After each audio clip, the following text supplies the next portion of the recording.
we will not be able to build our own local power capacity to be able to produce the rice. Since we can do it, we should encourage local production of these things, even though we're still ramping up capacity to be able to meet our domestic needs. We don't even saw that part itself push the price of the product up. In fact, the quality became a challenge too. If you remember, the local rice thing, we're talking about quality, whether it was well polished or not. But the government was telling us that, look, we cannot continue to import this thing. Whether the quality is good or bad, let's start to develop our own thing. We're going to get better with it. Trying to protect the local industry. Why can't we do that for the petroleum sector now? See, at least now we have Dangote refinery. There's one refinery also in Lɪධᴇ, they call it Pinnacle. Whether it's a blending plant or not, it's also producing something. Port Harcourt refinery, whether it's a refinery or now a blending plant, I think they say it's not working. When are we going to protect our local businesses and stop the importation of this product? See, that's the big question. Because now they will tell you that for energy security we have to continue to import. I said no. There's nothing secure in destroying your own local businesses. The best thing to do is to ensure that you ramp up production, encourage local production, get to the point where you're able to produce, for your local needs, and also to the point where you can even export and then foreign exchange. So, a lot of questions as to how we are still allowing our marketers to bring in the product. And the question again says, for the sake of emphasis, are these marketers telling us it is cheaper for them and more profitable for them to continue to bring in petroleum products when they can buy it here locally? Well, this report is on the front page of the Punch. It is on page 22 of the Punch newspaper. This is Trends in the Papers on Mainland 98.3 FM. I'm Sage Babalola here conversing with Fᴜʟʟᴏ. Don't forget to join our live stream. We're on Facebook and on YouTube at Mainland 98.3 FM. You can, of course, start dropping your submission even as we are analyzing at this moment. It's Open Mic Thursday, so that means you don't necessarily have to wait for the focus of the day. You can actually start sending in your contributions via social media. You're not allowed to call yet, but you can use social media. You can listen via Radio Garden and you can listen via our website www.mainlandfm.com. We're still reviewing the Punch newspaper. We have another story here for what Naira devaluation raises foreign debt by 30 trillion naira. What we have here for what is that Naira devaluation has raised Nigeria's external debt by about 30.03 trillion between 2023 and June of 2024 when considered in Naira terms. This is an analysis by the Punch. Now, despite a reduction in the country's debt when measured in US dollars, the exchange rate shift has made Nigeria's foreign obligations far more costly in local currency. Now, data from the Debt Management Office shows that as at June 1st, 2023, Nigeria's external debt stood at $43.16 billion. Now, we borrowed that money at an exchange rate of 770.38 naira to the dollar. And so in naira, it was 33.25 trillion. However, by June, the naira had depreciated by 47.6% and the exchange rate had risen to about 1,470.19 to the dollar. And as a result of this, it went up to 63.07 trillion naira. So in dollar terms, our external debt might have dropped by 0.60%. But because of the devaluation of the naira and the fact that the dollar keeps gaining against the naira, our foreign debt, external debt, so to speak, has increased. So far, we've had conversations about how your debt can increase without you borrowing more money. That is what is happening to us. The foreign debt that is domiciled in dollars. That's exactly what's happening to us right now because we borrowed at 770, and as at June, it was 1,470 something. So it went up from about 32 trillion in naira to about 63 trillion in naira. So for external debt has gone up by 30 trillion naira. That's our reality, Wad. Sage, when people come now and tell you America is also borrowing, can you see the problem now? They are borrowing in their people that you are using as your own standard, they are borrowing in their own currency, whereas you are borrowing in dollars. And so long, like you just said, your debt can continue to increase even without you adding any borrowings to it. And that's why for people who come down and say that, we're already paying part of our debt, our foreign debt profile is decreasing. It's decreasing in dollars, but the rate at which it is decreasing in naira is ridiculous. Look at the story, Sage. In dollar terms, it has dropped by about 1%, about 0.60%, yes. But in naira terms, it has gone up by over 80%. 30 trillion. God, I beg. Yes. Somebody will come and tell you now, oh, we're already paying part of our foreign debt. In dollars, the thing dropped by just 0.6%, just about 1% approximately. But in naira terms, because of how badly your currency has been devalued or is devaluing, it has gone up by 80%. So have we gained anything in reality? See. So this is our job. Automatically turns you to an economist, turns you to a medical doctor, turns you to a chemical engineer, turns you to a lawyer. But one thing that helps us on this job, say, you can fault our understanding of the economy. You can fault our understanding of medical practices. You can even tell us you don't know all the legal jargon in the constitution, and so because you are not lawyers. But you can't fault our common sense. See, you can fault every other thing. You can come with all of these mumble jumble data and begin to form professionalism in your field or sector. But as journalists, and based on what we know and the level of research that we do and the readings we do and consultations and investigations, you can't fault our common sense. Okay, what is the gain now in this one? Say, tell me what we have now gained. 0.60.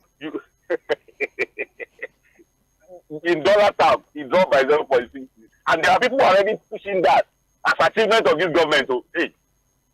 But in naira terms, you put it in your own currency. Look at, and that's why, we played the soundbite of the professor who was trying to explain to us why African countries run into trouble with their foreign debts. Why it is not sustainable for them. Why African countries have to be wary and careful of the IMF and the World Bank when they keep throwing these loans at you. They make it look so good. They give you good repayment plan stage. They give you good tenure. Oh, single digit sometimes, it's almost as if it's a free gift. But look, there's no even free lunch in Freetown stage. For everything free that they throw at you, the underlying issues that you have to be careful about. The professor told you that, look, the US, number one, is borrowing his own money in dollars. Number two, they don't even have to pay. Stage. They don't even have to pay. That's why in their parliament, you see them arguing debt ceiling. They'll meet again, increase the debt ceiling. They can print dollars to pay their own debt. Who is going to hold them responsible for anything? But you will now follow that ridiculous template. All this briefcase economy jumping up and down will tell you to go ahead and borrow. People like Jimoh Ibrahim. He said that the $2.2 billion is chicken change money. He said it's money for coffee. Borrow $50 billion. That's what he's selling Nigeria. He said you will see the problem now. God help the country, see. God help the country. Indeed. Page 25 of the Punch has that story. Speaking of becoming a lawyer, Fuad, we have the story here. @atiku, others knock police as court remands Fᴜʟᴜ. Let's read the report. I'm sorry, I'm using the E channel and there is some sort of glitch with that channel. But then we understand there's preliminary knowledge about that particular story, the arrest of Dele Fᴜʟᴜ based on a report that he had written. And in that report, he had accused Afe Babalola San of compromising judiciary. Okay, I have the story now, thankfully. So let me read verbatim first before we get into all of that. Now, former Vice President Atiku Abubakar and Pan-Yoruba Socio-Political Organization Afenifere have strongly criticized the arrest and the remand of human rights lawyer Dele Fᴜʟᴜ by the police. Fᴜʟᴜ, who was arrested on Monday by police from Ekiti State and brought to Ado-Ekiti for arraignment, is facing charges of defamation of character stemming from his book, Nigeria and Its Criminal Justice System. Now, in that book, Fᴜʟᴜ alleged, among other things, that prominent lawyer Areafe Babalola San compromised the Supreme Court. He was also accused of cyberbullying and defamation, with 16 counts filed against him by the police. Now, on Wednesday, an Ekiti State Chief Magistrate Court presided over by Abayomi Adeosun ordered Fᴜʟᴜ's remand in the Correctional Center at Ado-Ekiti while adjourning the case until the 10th of December 2024. They're trying to hear for bail. Now, Fuad, it's been a lot of questions. Even legal practitioners are asking questions about the method that the police have taken this matter. Now, defamation and libel, Fuad, and this is me in my own very novice understanding of civil and criminal matters. Just use common sense. Don't worry. Forget about the legal aspect of it. Defamation and libel are not criminal matters. They're civil matters. You invite a person to answer questions for civil matters. You don't go and grab a person for civil matters. But we have seen that this man was grabbed and taken all the way to Ekiti. Why, first of all, could that case not be tried here? First of all, Afe Babalola, with all due respect to him as a senior advocate of Nigeria, understands the law. Why could you not, first of all, try the case here, where the person you're accusing is domiciled? Committed the offense. And why is this allegedly, and why is this being treated like a criminal matter rather than the civil case that it is? All right, Sage. Number one, there are only 2 states in Nigeria currently that have decriminalized defamation and libel. And I think that's Lagos and Edo State. So even in our extant laws, there are still states that have 2 viewpoints, legal viewpoints to defamation and libel. So it could be civil, it could be criminal. Sage, like I said, this job requires that sometimes we talk to lawyers or we turn ourselves to lawyers to begin to understand some of this. Fuad, I'm sorry. I apologize. Yes. But the only time that there's a clause, right? Except that particular defamation was or is a threat to security or what have you. That's the only time that you can treat it as such. Now, where I'm even going to is that, look, I've tried to read through, and people can also look at this, the difference between criminal and civil defamation. Right. And it's all semantics, really, see. Because again, a lot of the legal explanation is actually on the prayers, the relief that the plaintiff will be seeking, and the kind of punishment that can come, really. In itself, it's not about the process or how you are able to prove your case. You know, whether there's anything substantially different from you understand, whether there's anything substantially different in what is considered civil defamation or criminal defamation. But Lagos State took, again, did what it needed to do to say, look, it does not just make sense to even begin to have a criminal outlook when it comes to the issue of defamation and libel. You understand? And so expunged all elements of criminalization of defamation from its laws. You understand? Yes. Maybe, Sage, that's the reason why it became an Ekiti matter. Because in Ekiti, there can still be the outlook of criminal or civil. Right. You know? Because again, where did this man commit the offense? Lagos. I'm sure the defamatory statement or libelous statement allegedly was done here in Lagos.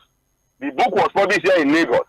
But in Lagos, you cannot go criminal. Because it is only when it becomes criminal that the police can get involved. See? You understand? Right. But when it becomes a civil thing, all you need to do as someone that felt you have been defamed is to approach the court to sue the person. That's why it's a civil matter. You don't need to even get the police involved. All you need to do is to speak with your lawyers to institute a legal action against the person that you think has defamed you. You understand? So that is the situation we have found ourselves. So, but again, I'm sure Dele Farotimi, a lawyer who has practiced for over 20 years, what were the things he said? Sage. Let us even, because again, the case is in court. So we'll be a bit too careful not to delve into the legal proceedings so that we are not accused of being subjudicial. But what did he say that has led to all of these things? In his book, Mr. Dele Farotimi allegedly said, Afe Babalola is respected. I think it's over 90 years, almost 96 years. A legal luminary of high standards. He's done a lot, really, in the history of legal practice in Nigeria. Has alleged that, look, he had compromised the Supreme Court severally to procure judgment for his client. And in the title of the book, he called it, I think, the Nigerian Judiciary and the Corrupt. In fact, the book is the best-selling book in Nigeria, I would say. Everybody is looking for the book. I'm actually also looking for the book. Hey.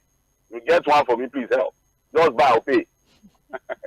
So that's what he said. Well, on the glance, he who alleges what must prove. Afe Babalola Sağ, with all due respect, has every right to want to protect his image. Sage. And what we are saying is that there's enough in our judicial system that he can explore. As a senior lawyer, I imagine the number of senior lawyers too that are even working for him. All he needed to have done, I'm not a lawyer, it's just some common sense now, is to get his lawyers to work. instituting legal action, or first write the thing to say that, can you please retract what you have said? Because I consider this defamatory and libelous, right, to my personality. It's supposed to be the lawyers going to court to slug it out. But look, Sage, we might live in denial about it. You know, as Nigerians, we like to deceive ourselves. We are still a people that believe that we can use the police to punish ourselves. You understand what I'm saying? Especially that Eric. I want to use a lot to carry Eric. Is that one it has to save himself. Yes. So we are people, despite our so-called exposure, knowledge, and civilization, we still live in an era where the high and mighty, the rich, the influential, things that, look, don't worry. And the police always allow themselves to be used in that manner. So sometimes they will just arrest you. In fact, I've seen people who deliberately say they should arrest you on Friday, so that you sleep there till Monday. Till Monday. I'm telling you that despite our exposure, that is still what we do. We still see involving police in civil matter to the point of arrest. So that for everything that is civil, we try to criminalize it. Sage. So when we criminalize it, we get to the point where we now effect arrest. And then by the time you sleep in cell, in our own little minds and uncivilized minds, we have already punished you. Look at what has happened to Dᴏɪṛᴜ. He was arrested in Lagos, taken to Ekiti. And what he is alleging and what his lawyers are saying is that this was all planned. Sage, that the idea of him being arrested, taken to Ekiti was all planned. That even the magistrate that denied him bail on a very bailable offense that is bailable was also an attempt to also ensure that he's punished. I mean, the case has now been adjourned to December 10. Yes. So it has been remanded in prison. In the minds of these people, it's also a sort of punishment for him. You don't understand what I'm saying? But the Dᴏɪṛᴜ as an activist should have been prepared for a day like this. It will always happen. The late 𝐴̀mí, they faced things like this. ⴤ Kuti, they faced things like this. Fela Anikulapo Kuti faced things like this. So these two shall pass. Say, for Dᴏɪṛᴜ, it is just what it is. I'm sure that in his mind, he knew that there was going to be a day like this. But the question is, when are we going to get out of this kind of ridiculousness as a people? What the police is seeing as a tool to punish people. What does it say about the legal system, the judicial system? What does it even say about our own level of exposure, knowledge, understanding, and civility as a people? So, again, the case is ongoing. Luckily, look at what the NBA has said. Look at what Atiku has said. Look at what Peter Obi has said. And look at even what leaders of thought are saying. And look, but again, I told people yesterday to go and read what Mr. Richard Akinola had posted on his Facebook page about how to address issues of what defamation and libel. I also told Sandra yesterday, remember when the Falanos had a problem with VDM? Yes. Sage, did they involve the police? No, they sued straight away. What they did was to write him, retract and apologize, or else we institute legal action against you. It would have been ridiculous for Femi Falana, with all due respect and with all his knowledge, because again, he's a person of influence. He could have just called the police to go and arrest the guy. But he didn't do that. If you feel that from what you have said, you've defamed and is libelous, you know what to do. Go to court and seek redress. But this is an interesting case. But I'm just saying that for people who have been into activism, every activist always wants an opportunity like this. A day like this will definitely come. But you know what happens to activists when they go through things like this? They come out stronger and better. Oh, it's such a grim reality to have to adapt to know that if you speak against the opinion of those at the helm of affairs, chances are in your lifetime you will go to prison. It's a very grim reality to adapt to, but it is what it is. It's on page 3 of the Punch newspaper. Fuad, if you don't mind, I'd like us to... don't offend you, say you will What, please? You see the way I am. I will not do very well. You see the way I will not. Even when the Olokwa come, they'll just leave you. They'll just leave me. Please, just don't use Olokwa to carry me. It's on page 3 of the Punch newspaper. Fuad, if you don't mind, I would like us to up our pace a little bit because there are reports on the front page of the Guardian I want us to really look at. Punch tells us again that federal government fires Togo and Benin degree holders from MDAs. Now, the federal government has fired some civil servants with degrees from private tertiary institution in Benin Republic and Togo, the Punch report. The directive affected federal workers who graduated from the institution from 2017 till date. The Director of Information and Public Relations in the Office of the Secretary to the Government of the Federation, 𝐶𝐿, confirmed the development to one of our correspondents on Wednesday. And by our correspondent, I mean Punch correspondent. So, Fuad, amidst all the certificate racketeering that was exposed, I think sometime late last year or early this year, where an investigative journalist obtained a degree in 2 months and used it to participate in the National Youth Service Corps program. There was a lot of investigation. A panel was set up, a committee was set up as well to investigate. Well, as a result of the outcome of the committee that was set up, the report is out now, and one of their recommendations was to fire individuals who are using certificates from private universities. And I think so far only about 8 tertiary institutions in Togo and Benin are accredited and can offer degrees to people, but we have individuals from private institutions that are not accredited in MDAs, and so they have been fired. Fuad. Well, this is a very, very unfortunate situation. A very unfortunate case, actually, because of my understanding of what is even involved here. These degree holders from across the border, Togo, Benin Republic, and what have you. Because what we are seeing here is the problem of collective punishment. Yes, we cannot deny the fact that, look, there was certificate racketeering from those institutions. It was very prevalent. In fact, we have cases that we also know about where people don't even go at all. They just pay and they get these degrees. They even serve. But there are people who did the right thing, went into those schools.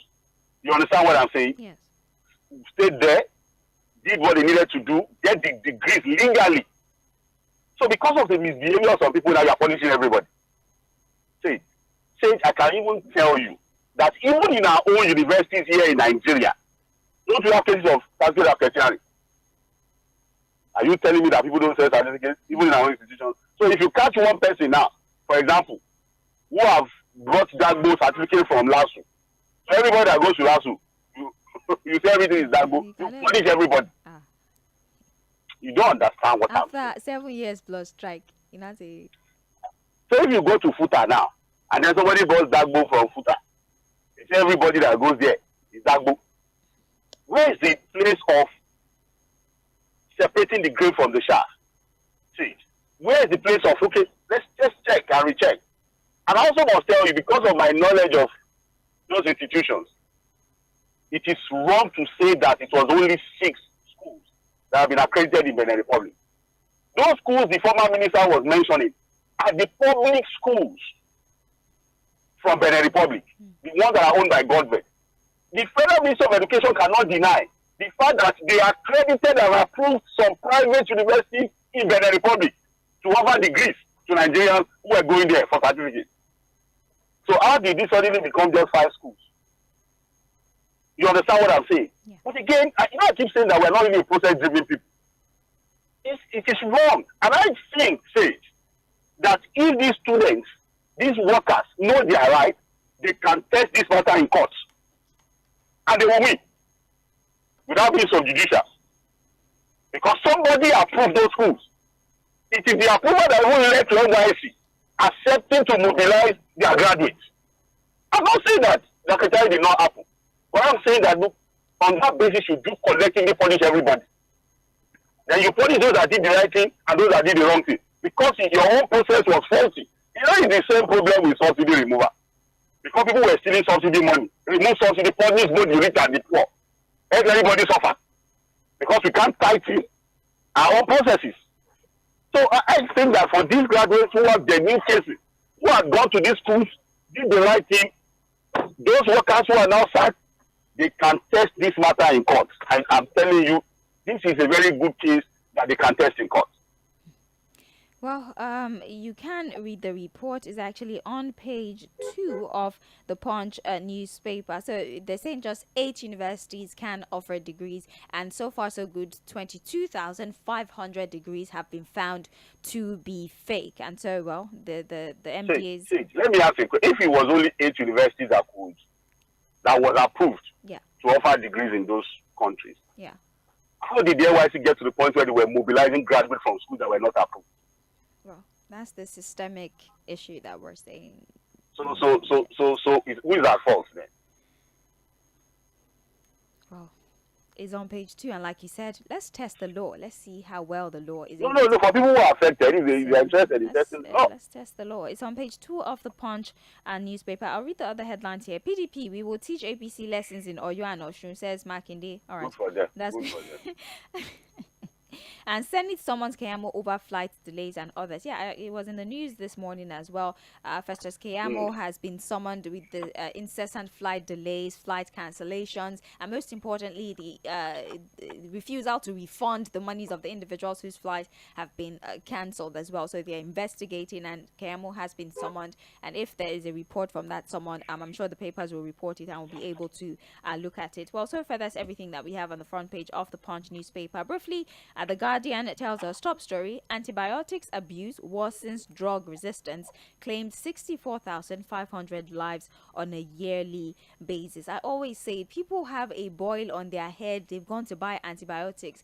You can become resistant to antibiotics such that it does not work for you anymore. Your body adjusts to things. That's why, for example, HIV, there's hardly been a cure, so to speak, because the virus is able to adapt. Anytime drug is administered, it can adapt, but that's a whole different conversation. Stop abusing antibiotics. The abuse have led to the death of over 64,500 people every single year. It's a report on The Guardian if you'd like to read. And now, why do we have this report here? Why NIN has not been effective in stemming kidnapping. Now, this is the report I really wanted us to look at. The report is telling us that the NIN collection, or the data collection, was not originally to help with kidnapping or the issue of insecurity. It was a condition for loan. That's what the report is telling us. Now, a pan-African organization, the Paradigm Initiative, has given reasons why the national identification number has not stemmed the wave of adoption and other social vices in Nigeria. Now, they are claiming that the collection of data was not for insecurity, rather it was a condition for a loan. They gave reference to the collection of data, and that all our data is domiciled in Sagem in France at this time. And so the recent one that was under President Obasanjo, that our data is still handled by Sagem of France. All the registration we did during the administration of former President Obasanjo, and that this one too that we did, the whole harmonizing your whatever, was a loan condition, and so we would never see the usage of these data collection to stem the tide of insecurity. Fouad, if you can, in a minute. The editorial says there's nothing to add now. Now, what for you? But I remember that the man that proposed the NIN that would not allow us sleep or the drink water and drop cup, man Pantami, you remember? Yeah. Minister of Communication and Digital Economy. You will not allow us rest. And you know what Nigeria is going through with this NIN. And one of the things he said at that time was that, look, he was going to help with insecurity, blah, blah, blah, identification and all that. I'm not even worried as to who handles the data. What are we doing with the data? If it was about loan, can we also take advantage of the harvested data to also take care of insecurity? You understand what I mean, Sage? Because with your NIN, BVN, you know, God knows how many times I've completed somewhere trying to drop my data. And at the end of the day, bandits are still receiving money, monies are still going into banks and out, and nobody's able to track anything. You understand what I'm saying? Yeah. Ransom are still being paid, you know, the bandits, the kidnappers are still doing their own thing. The reign of impunity continues. So what then is the usefulness of the data? Unless we are saying that the data is just there, in reality, nobody is actually, using it for anything. That's what they're saying, that they're not using it for that at all. They don't care. It's not an initiative. It was for a $480 million World Bank loan. That was the condition.